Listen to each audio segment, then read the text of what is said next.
Bonjour au programme de cette nouvelle revue de presse, le début de la campagne de déclaration de revenus. François Rebsamen sème la confusion sur le compte pénibilité et les taux de crédit immobilier toujours en baisse.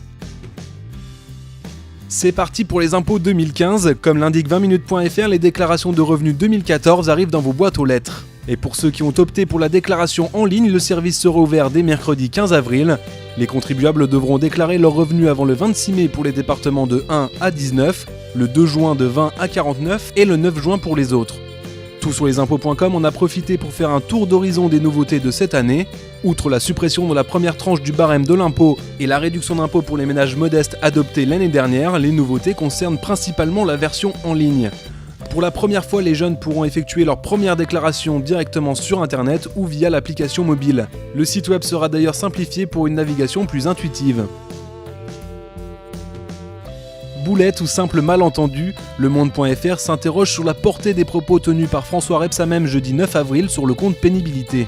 Devant un parterre de 600 petits entrepreneurs, le ministre du Travail a annoncé la suppression dès juin des fiches individuelles que doivent remplir les patrons pour chacun de leurs employés exposés à un facteur de pénibilité. Si ce discours a été très bien accueilli par le public présent, les syndicats l'ont entendu d'une autre oreille. Éric Aubin de la CGT a jugé la méthode scandaleuse alors même que des études sont en cours mais que les conclusions ne sont pas encore connues. Du côté de l'exécutif, le démenti ne s'est pas fait attendre, comme l'écrit batiactu.com. Selon Matignon, rien n'a changé et rien ne changera avant la présentation du rapport Sirug-UO en juin prochain. Le lendemain matin, sur le site du ministère du Travail, le discours mis en ligne ne comportait plus la phrase polémique, tout comme le compte Twitter du ministre. Toujours plus bas, les taux de crédit immobilier sont encore en baisse au premier trimestre 2015 selon l'Observatoire Crédit Logement CSA repris par le nouvelobs.com.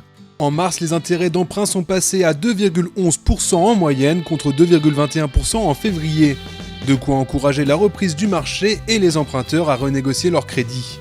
Pour leséchos.fr, il est même possible de réviser une deuxième fois son taux. Pour cela, il faut un écart d'au moins 1% et que le dernier crédit date d'au minimum 2 ans.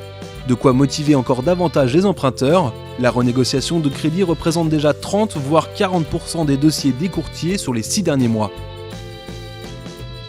C'est tout pour cette semaine, on se retrouve mardi prochain pour un nouveau point sur l'actualité des finances.